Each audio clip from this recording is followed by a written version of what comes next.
by the author of The Gruffalo, Julia Donaldson, illustrated by Lydia Monks. The Princess and the Wizard. It was Princess Eliza's birthday. She was just blowing out the 7 candles on her cake when a wicked wizard flew down the chimney and into the room. "Why didn't you invite me to your party?" he thundered. "Because wicked wizards like turning people to stone," replied Princess Eliza. "So they do," said the wizard, and with a flick of his bony fingers he turned the king, the queen, and all the party guests into stone. Then he laughed a horrible laugh and said to Princess Eliza, "They like capturing princesses too." Just then there was a whirring of wings, and in through the window flew the princess's fairy godmother. She was late for the party. When she saw what had happened, she waved her wand and said, "The princess may try 7 times to escape by changing her color and changing her shape." The wizard just laughed his horrible laugh and said, "Changing her color and changing her shape will never help Princess Eliza escape." Then he snapped his bony fingers again and turned the fairy godmother to stone. The wizard whisked the princess up the chimney and carried her all the way to his tall, dark castle. He locked her in the cellar, where she cried herself to sleep. The next day was Monday. The wizard unlocked the cellar door. He was holding the big red book which contained all his magic. "This is your first chance to escape," he said. "I shall count to 100, and then I shall come and find you." He opened his book, closed his eyes, and began to count. Princess Eliza ran outside. The moat of the castle shone blue under the blue sky. She jumped into the water and turned herself into a blue fish.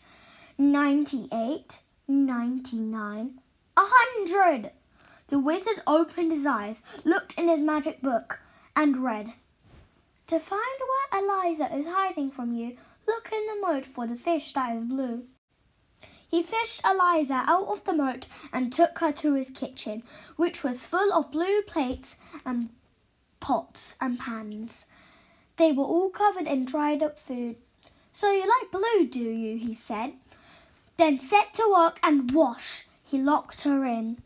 On Tuesday morning, the wizard unlocked the kitchen door. He looked at the clean plates and pots and pans and grunted. "Chance number 2, he said. Then he opened his book, closed his eyes, and began to count. Princess Eliza ran to the farmyard. She turned herself into a yellow chick and hid in some straw. But the wizard read in his book, "The straw in the farmyard is yellow and thick. Princess Eliza's disguised as this chick." He scooped Eliza up and took her to a cupboard which was full of yellow socks. They all had holes in them, made by his pointy toenails. "So you like yellow, do you?" he said. "Then set to work and darn." And he locked her in. On Wednesday morning, the wizard unlocked the cupboard door, looked at the darned socks and grunted. "Chance number 3, he said. And he opened his book, closed his eyes, and began to count. Princess Eliza ran to the meadow. She changed herself into a green grasshopper and hid among the grass blades.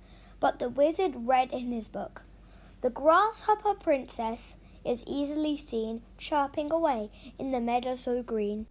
He caught Eliza in a net and took her to his green bathroom.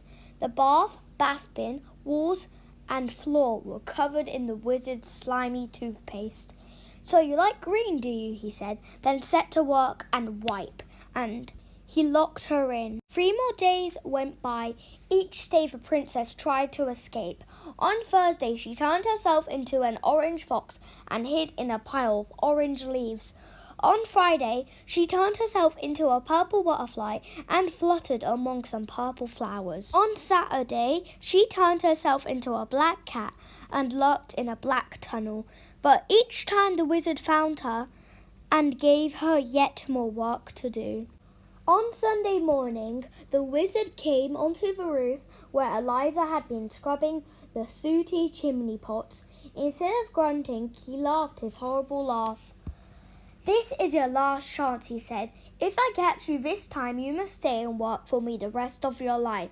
Then he opened his book, closed his eyes, and began to count. Princess Eliza turned herself into a white gull and flew up into a cloud. But as she hovered above the roof where the wizard was still counting, she saw the words forming on the page of his open book. "So that's how he finds me," she cried. "I shall never escape." But then she had an idea. She turned herself into a page of the wizard's book, a perfectly blank white page with no writing on it. 98, 99, 100. The wizard finished counting and began to read his book. The princess turned into a bird in the sky. She hid in a cloud, then she had one more try. That was the end of the page. The wizard turned over to read more, but there was no more. The next page in his book was blank and white. He flew into rage. "You stupid book!" he shouted, and he hurled it into the moat. The book landed with a splash and sank to the bottom. All the wizard's magic was gone. At that moment, in the palace, the king and the queen and all the party guests came back to life. "Where is Princess Eliza?" they asked each other. Nobody knew except the fairy godmother, and she only smiled and said nothing. Princess Eliza had turned herself from a white page into a blue fish and was swimming to the edge of the moat. She turned herself into a yellow chick and ran across the corn in the farmyard. She turned herself into a green grasshopper and hopped over the grass. She turned herself into an orange fox and raced through the orange leaves. She turned herself into a purple butterfly and fluttered over the purple flowers. She turned herself into a black cat and streaked through the black tunnel. Then she turned herself into a white bird and flew and in through the window. She perched on a chair at the tea table and changed herself back into a princess. The king and the queen and all her party guests hugged her. Princess Eliza cut her birthday cake and everyone had a slice. So there everyone, I hope you enjoyed this book.